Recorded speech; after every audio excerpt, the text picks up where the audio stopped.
Le livre de Job, chapitre 37. Mon cœur est tout tremblant, il bondit hors de sa place. Écoutez, écoutez le frémissement de sa voix, le grondement qui sort de sa bouche. Il le fait rouler dans toute l'étendue des cieux, et son éclair brille jusqu'aux extrémités de la terre. Puis éclate un rugissement, il tonne de sa voix majestueuse. Il ne retient plus l'éclair dès que sa voix retentit. Dieu tonne avec sa voix d'une manière merveilleuse. Il fait de grandes choses que nous ne comprenons pas. Il dit à la neige, tombe sur la terre. Il le dit à la pluie, même aux plus fortes pluies. Il met un sceau sur la main de tous les hommes, afin que tous se reconnaissent comme ses créatures.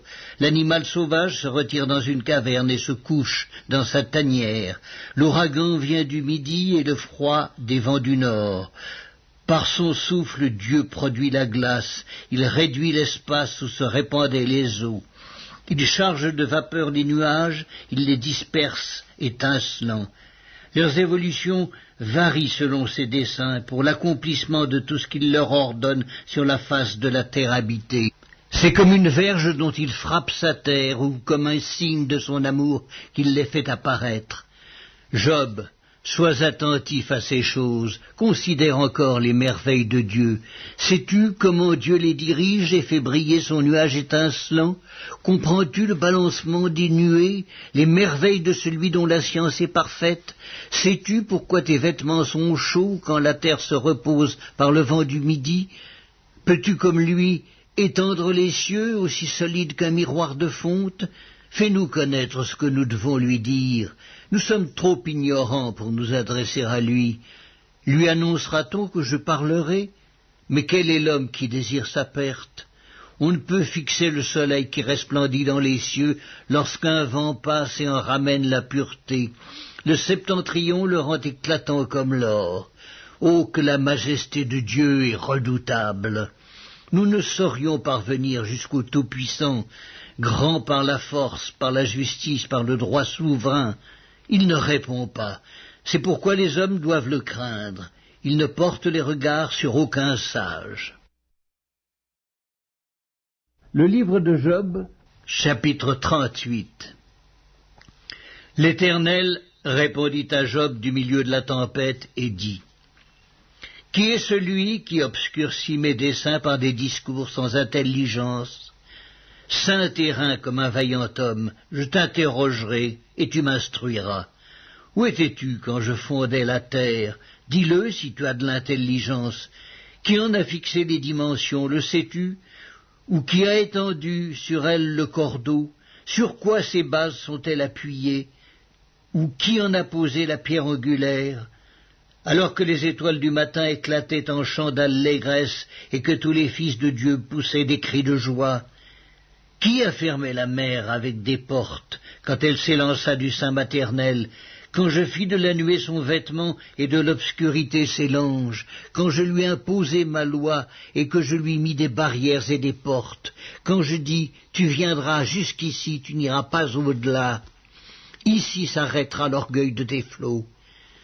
Depuis que tu existes, as-tu commandé au matin? As-tu montré sa place à l'aurore pour qu'elle saisisse les extrémités de la terre et que les méchants soient secoués, pour que la terre se transforme comme l'argile qui reçoit une empreinte et qu'elle soit parée comme d'un vêtement, pour que les méchants soient privés de leur lumière et que le bras qui se lève soit brisé? As-tu pénétré jusqu'aux sources de la mer? T'es-tu promené dans les profondeurs de l'abîme? Les portes de la mort t'ont-elles été ouvertes? As-tu vu les portes de l'ombre de la mort? As-tu embrassé du regard l'étendue de la terre? Parle, si tu sais toutes ces choses. Où est le chemin qui conduit au séjour de la lumière, et les ténèbres, où ont-elles leur demeure? Peux-tu les saisir à leurs limites et connaître les sentiers de leur habitation? Tu le sais, car alors tu étais né, et le nombre de tes jours est grand. Es-tu parvenu jusqu'aux amas de neige? As-tu vu les dépôts de grêle que je tiens en réserve pour les temps de détresse, pour les jours de guerre et de bataille? Par quel chemin la lumière se divise-t-elle et le vent d'Orient se répand-il sur la terre? Qui a ouvert un passage à la pluie et tracé la route de l'éclair et du tonnerre pour que la pluie tombe sur une terre sans habitants, sur un désert où il n'y a point d'homme, pour qu'elle abreuve les lieux solitaires et arides et qu'elle fasse germer et sortir l'herbe? La pluie a-t-elle un père? Qui fait naître les gouttes de la rosée? Du sein de qui sort la glace, et qui enfante le frimas du ciel pour que les eaux se cachent comme une pierre et que la surface de l'abîme soit enchaînée? Noues-tu les liens des Pléiades ou détaches-tu les cordages de l'Orion? Fais-tu paraître en leur temps les signes du zodiaque et conduis-tu la grande ours avec ses petits? Connais-tu les lois du ciel? Règles-tu son pouvoir sur la terre? Élèves-tu la voix jusqu'aux nuées pour appeler à toi des torrents d'eau? Lances-tu les éclairs? Partent-ils? Te disent-ils nous voici? Qui a mis la sagesse dans le cœur ou qui a donné l'intelligence à l'esprit? Qui peut avec sagesse compter les nuages et verser les outres des cieux pour que la poussière se mette à ruisseler et que les mottes de terre se collent ensemble? Le livre de Job, chapitre 39. Chasses-tu la proie pour la lionne, et apaises-tu la faim des lionceaux, quand ils sont couchés dans leur tanière, quand ils sont en embuscade dans leur repère? Qui prépare au corbeau sa pâture, quand ses petits crient vers Dieu, quand ils sont errants et affamés? Sais-tu quand les chèvres sauvages font leurs petits? Observes-tu les biches quand elles mettent bas? Comptes-tu les mois pendant lesquels elles portent, et connais-tu l'époque où elles enfantent? Elles se courbent, laissent échapper leur progéniture, et sont délivrées de leur douleur. Leurs petits prennent de la vigueur, et grandissent en plein air. Ils s'éloignent, et ne reviennent plus auprès d'elles. Qui met en liberté l'âne sauvage, et l'affranchit de tout lien? J'ai fait du désert son habitation, de la terre salée sa demeure. Il se rit du tumulte des villes, il n'entend pas les cris d'un maître. Il parcourt les montagnes pour trouver sa pâture. Il est à la recherche de tout ce qui est vert. Le buffle, veut-il être à ton service? Passe-t-il la nuit vers ta crèche? L'attaches-tu par une corde pour qu'il trace un sillon? Va-t-il après toi briser les mottes des vallées? Te reposes-tu sur lui parce que sa force est grande? Lui abandonnes-tu le soin de tes travaux? Te fies-tu à lui pour la rentrée de ta récolte? Est-ce lui qui doit l'amasser dans ton air? L'aile de l'autruche se déploie joyeuse. On dirait l'aile, le plumage de la cigogne. Mais l'autruche abandonne ses œufs à la terre et les fait chauffer sur la poussière.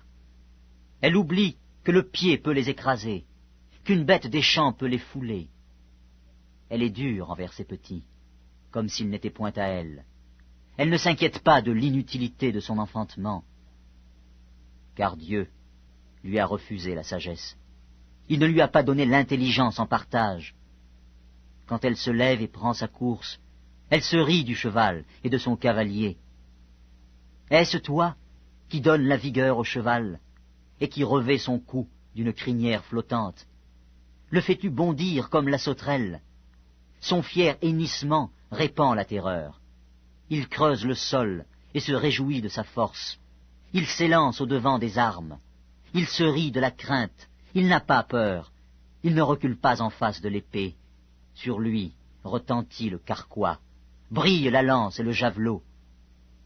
Bouillonnant d'ardeur, il dévore la terre. Il ne peut se contenir au bruit de la trompette. Quand la trompette sonne, il dit « En avant !» Et de loin il flaire la bataille, la voix tonnante des chefs et les cris de guerre. Est-ce par ton intelligence que l'épervier prend son vol et qu'il étend ses ailes vers le midi? Est-ce par ton ordre que l'aigle s'élève et qu'il place son nid sur les hauteurs? C'est dans les rochers qu'il habite, qu'il a sa demeure, sur la cime des rochers, sur le sommet des monts. De là, il épie sa proie, il plonge au loin les regards, ses petits boivent le sang, et là où sont des cadavres, l'aigle se trouve. L'Éternel, s'adressant à Job, dit « Celui qui dispute contre le Tout-Puissant est-il convaincu? Celui qui conteste avec Dieu a-t-il une réplique à faire? Job répondit à l'Éternel et dit, Voici, je suis trop peu de choses. Que te répliquerai-je? Je mets la main sur ma bouche. J'ai parlé une fois, je ne répondrai plus. 2 fois, je n'ajouterai rien.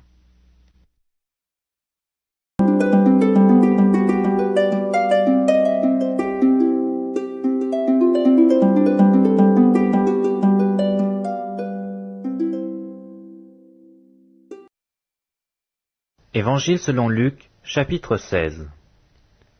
Jésus dit aussi à ses disciples, Un homme riche avait un économe, qui lui fut dénoncé comme dissipant ses biens.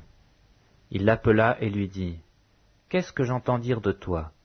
Rends compte de ton administration, car tu ne pourras plus administrer mes biens. L'économe se dit en lui-même, Que ferai-je, puisque mon maître m'ôte l'administration de ses biens?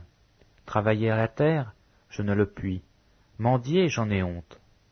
Je sais ce que je ferai, pour qu'il y ait des gens qui me reçoivent dans leur maison quand je serai destitué de mon emploi. Et, faisant venir chacun des débiteurs de son maître, il dit au premier, Combien dois-tu à mon maître? 100 mesures d'huile, répondit-il. Et il lui dit, Prends ton billet, assieds-toi vite, et écris 50. Il dit ensuite à un autre, Et toi, combien dois-tu? 100 mesures de blé, répondit-il. Et il lui dit, Prends ton billet et écris 80. Le maître loua l'économe infidèle, de ce qu'il avait agi prudemment, car les enfants de ce siècle sont plus prudents à l'égard de leurs semblables que ne le sont les enfants de lumière. Et moi je vous dis, faites-vous des amis avec les richesses injustes, pour qu'ils vous reçoivent dans les tabernacles éternels, quand elles viendront à vous manquer. Celui qui est fidèle dans les moindres choses l'est aussi dans les grandes, et celui qui est injuste dans les moindres choses l'est aussi dans les grandes. Si donc vous n'avez pas été fidèle dans les richesses injustes, qui vous confiera les véritables?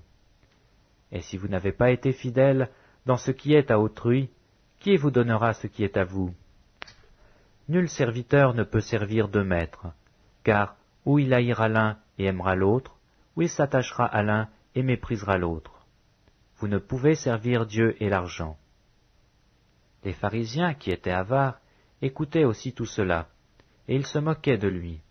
Jésus leur dit, vous cherchez à paraître justes devant les hommes, mais Dieu connaît vos cœurs, car ce qui est élevé parmi les hommes est une abomination devant Dieu.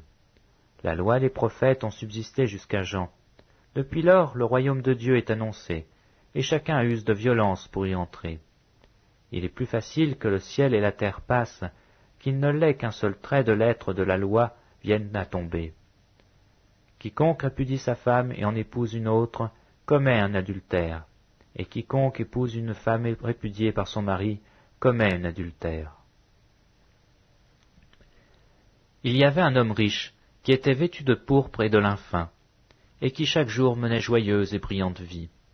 Un pauvre nommé Lazare était couché à sa porte couvert d'ulcères, et désireux de se rassasier des miettes qui tombaient de la table du riche, et même les chiens venaient encore lécher ses ulcères. Le pauvre mourut, et il fut porté par les anges dans le sein d'Abraham. Le riche mourut aussi, et il fut enseveli. Dans le séjour des morts, il leva les yeux, et tandis qu'il était en proie au tourment, il vit de loin Abraham et Lazare dans son sein. Il s'écria, « Père Abraham, aie pitié de moi, et envoie Lazare pour qu'il trempe le bout de son doigt dans l'eau et me rafraîchisse de la langue, car je souffre cruellement dans cette flamme. » Abraham répondit, « Mon enfant, souviens-toi que tu as reçu des biens pendant ta vie, et que Lazare a eu les maux pendant la sienne. Maintenant il est ici consolé, et toi tu souffres. D'ailleurs, il y a entre nous et vous un grand abîme, afin que ceux qui voudraient passer d'ici vers vous ou de là vers nous ne puissent le faire. » Le riche dit, « Je te prie donc, père Abraham, d'envoyer Lazare dans la maison de mon père, car j'ai 5 frères. C'est pour qu'il atteste ces choses, afin qu'ils ne viennent pas aussi dans ce lieu de tourment. » Abraham répondit, « Ils ont eu Moïse et les prophètes, qu'ils les écoutent. » Et il dit, « Non, père Abraham, mais si quelqu'un des morts va vers eux, ils se repentiront. » Et Abraham lui dit, « S'ils n'écoutent pas Moïse et les prophètes, ils ne se laisseront pas persuader, quand même quelqu'un des morts ressusciterait. »